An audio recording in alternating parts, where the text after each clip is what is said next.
अस्सलाम वालेकुम दोस्तों। मोहम्मद फैसल नई वीडियो के साथ अपने चैनल हरकत में है बरकत में आपकी खिदमत में हाजिर। और मेरे साथ मोहम्मद ताहिर खान। हाँ भैया, अस्सलाम वालेकुम। क्या हाल चाल है सबके? It's a new season. और आईसीसी स्पिरिट जो है वो पाकिस्तान में जागी हुई है, क्योंकि पाकिस्तान जो है वो चैंपियंस ट्रॉफी तकरीबन 30 साल हाँ 30 साल होने वाले थे आईसीसी टूर्नामेंट को। और अभी आज से वो स्टार्ट हुआ है, और आज ही पहला पाकिस्तान का मैच था होस्ट कंट्री का न्यूजीलैंड से। 4 आउट ऑफ 4 हो गया। चार अच्छा जी न्यूजीलैंड जीत गया चारों चले मैं मैच तो अब जो है चैंपियंस ना ट्रॉफी। पहले एक बात जो है वो मैच के हवाले से करूं कि भाई मेरा तो जो हम इतने अरसे से वीडियो नहीं भी बना रहे थे उसकी एक मेन वजह यह है कि मैंने एक जो है ना प्रिंसिपली बायकॉट किया हुआ है पाकिस्तान क्रिकेट का। क्योंकि पाकिस्तान क्रिकेट को जो है ना वो एक मर्डरर क्रिमिनल वॉर क्रिमिनल शख्स जो है वो पाकिस्तान क्रिकेट को चला रहा है। और आईसीसी पता नहीं क्या भंग पी के सो रही है कि एक जेंटलमैन्स गेम है जिसको एक क्रिमिनल जो है वो लीड कर रहा है पाकिस्तान में। इसलिए मैं तो पाकिस्तान क्रिकेट बिल्कुल फॉलो नहीं कर रहा। मैंने कोई मैच पाकिस्तान का नहीं देखा 26 नवंबर के बाद से। तो आज भी जो है वो इन मैचेस पे जो पाकिस्तान के मैचेस होंगे उन पे सिर्फ आप कमेंट करेंगे। मैं जो बाकी टीमों के मैचेस होंगे अच्छा। उसके ऊपर बात किया करूंगा। और मैं हर वीडियो में अपना जो है वो एहतजाज रिकॉर्ड कराऊंगा जो हमारे जोकर वजीर आजम ने जो तरीका बताया है ऊ करके। अब आप शुरू हो जाए। ओ, हाँ तो भाई, मैच जो है वो टॉस का तो आप ना पूछें, क्योंकि पाकिस्तान के मैच में टॉस वॉस ये सब चीजें जो है ना बिल्कुल यूजलेस होती हैं। एक एक ऐसी विकेट थी जिसपे शायद पाकिस्तान को इतने स्कोर बनने नहीं देना चाहिए था। 270 तक का टारगेट जो है वो एक ऐसा टारगेट था जो अचीव किया जा सकता है, लेकिन हमारी माशाल्लाह से इतनी यूजलेस बॉलिंग है। तो अब हमारे पास बॉलर 6 हैं, उनमें से 5 यूजलेस हैं, तो फिर बंदा करे तो करे क्या? तो और जिस तरह से कप्तानी हुई, जिस तरह से रिव्यूज लेने का सिलसिला चल रहा है, अभी जो एक रिसेंटली T20 वनडे का टूर्नामेंट फिनिश हुआ उसमें भी रिजवान साहब ने वो रिव्यू नहीं लिया, और फजूल के रिव्यूज जिन पे उनको कोई चांस लेने की जरूरत नहीं होती वो उस पर भी चांस ले लेते हैं और जाया कर देते हैं।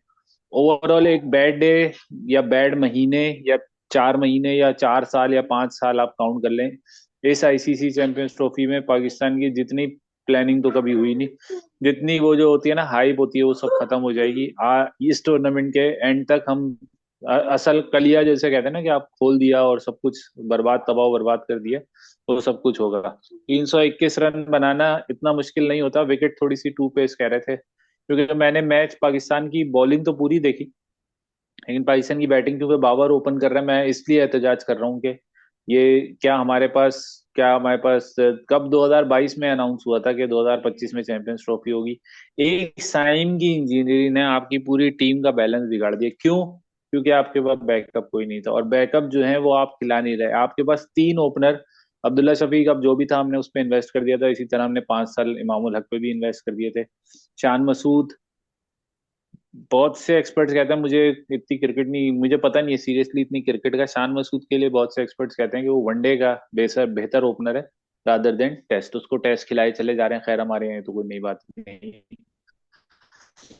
असल में इसमें बस सिर्फ मैं तो एक बात मैच पर तो अगर मैं हम तीन में से कोई एक भी होता तो शायद पाकिस्तान।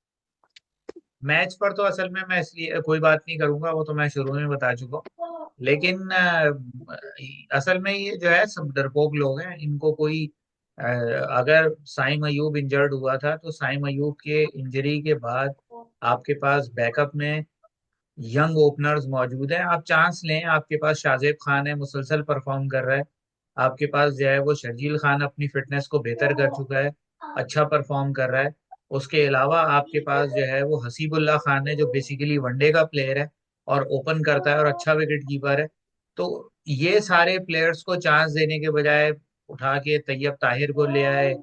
इरफान नियाजी को जो इन्होंने पिछले 6 महीनों से जो है वो रखा हुआ था और उसने ऑन एंड ऑफ परफॉर्म भी किया, उसको अचानक से बाहर कर दिया। तो ये सब कुछ ड्रामेबाजियां तो ये लोग करते रहते हैं। और आजा। यानी जिन प्लेयर्स पे इन्वेस्ट किया था उनको बाहर करके बीपीएल के परफॉर्मेंस को सेलेक्ट कर लिया टीम ने। अच्छा। मैं क्योंकि असल में वनडे का अब जो सिनेरियो वो थोड़ा सा इस तरह है कि आपको टेस्ट भी खेलना पड़ता है उसमें। वनडे तो वनडे ही होता है, लेकिन उसमें T20 भी खेलना पड़ता है। तो आपको सारी बेसिस कवर करनी होती हैं। आपको एक डायनेमिक ओपनर चाहिए होते हैं। जिस तरह हमने 7 ओवर में 14 रन बनाए हैं, वो उस तरह की अप्रोचेज नहीं चलती। बाबर को आप ओपन करा के वनडे में, T20 में पहले 3-4 साल उन्होंने ओपन कर लिया, फिर अब वो वनडे में शुरू हो गए, अल्लाह ही खैर करे। जो बैलेंस बिगड़ता है ना वो इन्हीं मेन प्लेयर्स की वजह से बिगड़ता है, ये अपनी ईगोस के पीछे नहीं छोड़ते, और हमारे यहाँ तो ईगो कुछ ज्यादा ही है, 2 मैच में परफॉर्म कर लो ईगो बन जाती। तो वो ईगोस के पीछे नहीं छोड़ते, और वो मुल्क के लिए कुर्बानी दे रहे नहीं दे रहे, बल्कि मुल्क को कुर्बान कर रहे हैं इस ओपनिंग करने से। आप अपनी पोजीशन छोड़े ही नहीं भाई। आप बोल रहे हैं मैं इस पोजीशन पे खेलता आ रहा हूँ, मैं इसी पोजीशन पे ही खेलूंगा। आपको जो टीम जो लॉस हुआ है, आपको उसको लॉस को कवर करने के लिए आपको कोई रिप्लेसमेंट देनी चाहिए ना। खैर हमारे पास बैटिंग में तैयब ताहिर का आप कसूर नहीं कह सकते, आप कसूर कह सकते हैं ऐसी प्लानिंग नहीं थी कि आपके पास 4 बैट्समैन तकरीबन एक ही तरह के हैं बीच में। यानी आप शहीद शकील का वेस्ट वेस्ट है वो वनडे में, आपने देख ही दिया, मुझे नहीं लग रहा वो सूटेबल है वनडे के लिए। सलमान अली आगा की पोजीशन को आपने खुशदिल शाह और सलमान अली आगा के दरमियान आपने वो कर दिया। अब दोनों को एक साथ खिलाना है तो यकीनन नंबर आगे पीछे करना पड़ेगा। 7वें नंबर पे अगर आप खुशदिल शाह को या छठे पे खिलाना चाह रहे हैं, तो सलमान अली आगा अगर 5वें पे खेलते हैं, तो नंबर 4 पे रिजवान आते हैं, नंबर 3 पे बाबर आते हैं। तो अगर ये अनफिट हो जाता है, मुझे नहीं लगता रिजवान अब ये खेल पाएगा संडे को फकर। तो रिप्लेसमेंट मुझे तो बेहतर यही लगता है कि आप या इमाम में से या शान उसमें से, क्या नाम है उसमें, शान मसूद में से किसी एक को ले लें और उनको लेकर चले जाएं लाइक को लाइक है, उनको पता है भाई कैसे बैटिंग करनी है कैसे नहीं करनी। 10 मिनट बेटे। तो अगर आप पूरा मेथड से चले ना, ये चले हमारे यहाँ तो होता ही है यार, अब मैं क्या उसको रगड़े जाऊं। खैर हमने 5 मिनट का टाइम लिया वीडियो का, तो 5 मिनट में ही हमने फिनिश करनी है। जिस तरह का हमारा बोर्ड का चेयरमैन है वैसी हमारी टीम है, किसी का कुछ नहीं पता कौन क्यों खेल रहा है। आपने वो जो 6 महीने पहले जो इन्वेस्टमेंट की हैं, जो आपने अभी नाम भी लिए 3-4 लोगों के, वो इन्वेस्टमेंट की है, वो अपनी किस्मत को गालियां दे रहे होंगे, बल्कि वो कह रहे होंगे यार यूएसए यूएसए लीग खेलने चले आते हैं, 3-4 साल में शायद हो सकता है वो नेशनैलिटी दे दें क्रिकेट स्पोर्ट उस पे स्पोर्ट्स बेस पे, और हो सकता है हम यूएसए की कर लें, क्योंकि अभी 25-26 एज है अभी, तो फिर भी मिल जाएगी। हाँ ये है कि 30 से क्रॉस हो जाएंगे तो फिर लीग्स वगैरह में भी आपको पता है चांसेस मिलना तकरीबन खत्म ही हो जाते हैं। तो ये है भाई लब्बे लुबाव। आज टूर्नामेंट बेसिकली शुरू नहीं है, टूर्नामेंट बेसिकली कल शुरू होगा। बांग्लादेश का मुकाबला है इंडिया से, और वो दुबई में मैच शुरू होगा। उस पर हम प्रॉपर एनालिसिस करेंगे, मैच देखेंगे, उसको बताएंगे क्या हुआ क्या नहीं। वैसे तो मैं आपको एक बात कहूं, मेरी तो दिली ख्वाहिश है, लेकिन बांग्लादेश की टीम हल्की है, कि इस टूर्नामेंट में जो है ना, जितना पाकिस्तान इंडिया के मैच के चक्कर में हाइप होती है ना, दोनों ही सेमीफाइनल से बाहर हो जाए तो मजा आ जाए। लेकिन बांग्लादेश की टीम हल्की है, वो हिम्मत नहीं कर पाएगी कि 2 मैच जीत सके। भाई वो टूर्नामेंट का डिजाइन जो किया गया ना, वो इस तरह किया गया कि इंडिया एटलीस्ट सेमीफाइनल तो खेले, और उसकी वजह तो इसीलिए। मैं असल में क्यों कह रहा हूँ कि पाकिस्तान की वजह तो मैं बता चुका हूँ, और इंडिया के हवाले से हाँ। मैं जो है इसलिए, क्योंकि आमतौर पर होता ही है कि जब आप कोई पाकिस्तान को पे तनकीद कर रहा होता है तो इंडिया को खुद अच्छा कह रहा होता है। मैं तो कहता हूँ इंडिया जिस आईसीसी टूर्नामेंट में जाए पहले ही राउंड में बाहर हो जाए, क्योंकि जितनी बदमाशी इंडिया ने मचाई हुई है, वर्ल्ड क्रिकेट को जो है वो अपना यरगमाल बना के रखा हुआ है।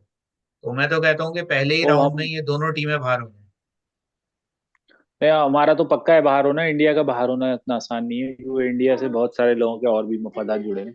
ये नहीं क्या टीम के मफादात हैं या वो है अंपायर्स के और ब्रॉडकास्टर्स के और दूसरी टीमों के, क्योंकि दूसरी टीमों को भी अच्छे खासे अगर आप उनके खिलाफ खेल के जीतते हैं तो दूसरी टीमों को भी उसका इंसेंटिव होता है। खैर हम इस चीज पे नहीं जा रहे, टुमारो हम देखते हैं कि इंशाल्लाह मैच होगा तो उसके बाद देखते हैं।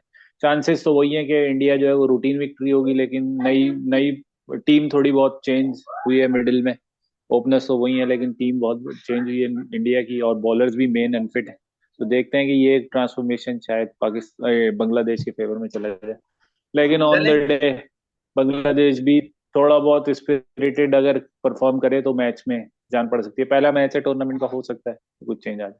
चलें यहीं तक रखते हैं, फिर इंशाल्लाह अगली हाँ वीडियो जी। में फिर हाजिर होंगे। तब तक के लिए इजाजत, अल्लाह हाफ़िज़।